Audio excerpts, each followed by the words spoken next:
आपदामपहर्तारं दातारं सर्वसम्पदां लोकाभिरामं श्रीरामं भूयो भूयो नमाम्यहम्।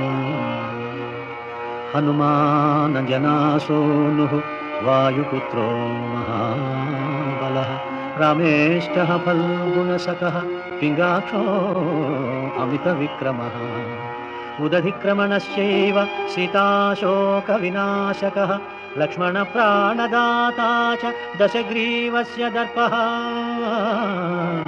द्वादशैतानि नामानि कपीन्द्रस्य महात्मनः स्वापकाले पठे नित्यं यात्राकाले विशेषतः तस्य मृत्युभयं नास्ति सर्वत्र विजयी भवेत्।